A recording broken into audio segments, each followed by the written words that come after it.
Hello. Welcome to my channel, my dear friends. My name is Avilash and I'm a trader next door. In this video, I'll be analyzing the chart of GBPJPY, British Pound, Japanese Yen.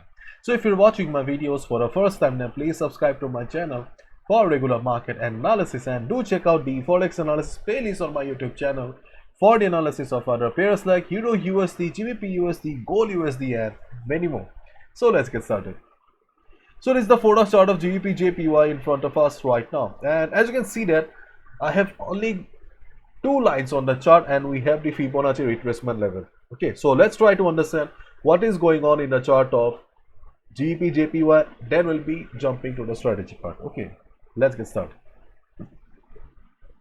As we all know, there was a sharp uptrend on GBPJPY a couple of days ago, weeks ago, and after reaching this particular level 158 point something, it started going down.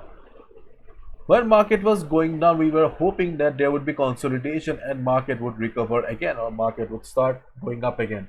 But that did not happen. Rather, we could see that there was a complete trend reversal on GBPJPY. After this huge uprun, there was a trend reversal on the market. And right now you can see that the present trend of the market is towards the downside. Yes, the present trend of GBPJPY is towards the downside, and right now you can see that market is trading in a very narrow range here, 153.70 on the upside and 152.70 on the downside. Right now GBPJPY is trading in a very narrow range here. Previously market was in huge uptrend, but after this particular level around 158, market came down, and right now the present trend of the market is towards the downside and trading in a very narrow range here. Clear?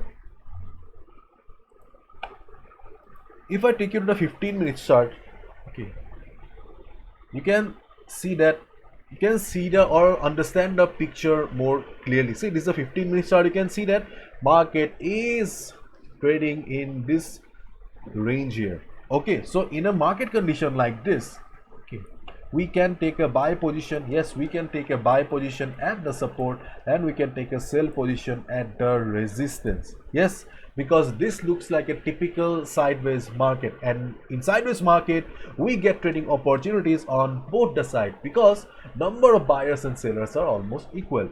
Okay, but we should not forget that overall, okay, the trend of the market is towards the downside. Right now the market is dominating by the sellers. Maybe we are seeing a sideways market, but considering the trend of the market, okay, it would be safe for us to take a sell position here. So my dear friends, if you are someone who is only looking for safe trading opportunities or the safest trading opportunity available on the market, then if market goes up and reverses from 153.70 level, you can take a sell position. Okay, because overall market, the trend of the market is towards the downside, and market would be reversing from the resistance. So in that case, this level 153.70 or going for a sell order at 153.70 is a safe option, okay, or our first trading opportunity. On the other hand, if market fails to go up, okay, if market fails to go up and breaks this level, okay, breaks the level of 152.70, you can also take a sell position below this level, because see, we cannot deny the fact that market is under the dominance of sellers. Yes, market may fail also to go up, market may fail to recover. In that case, there will be sharp sell on the market. Market will break the 152.70 level, and we can take a sell position below this line. And this line means, see, 153.70 was the 50% retracement level of the market, whereas this was 152.70 was the 68.1% retracement level. Now let's wait and watch. Okay, so two opportunities for you. First, shorting the market if market reverses from the top line, and if market breaks the bottom line, you can take a sell position. Okay, so this is it. Bye bye, take care, see ya tomorrow again.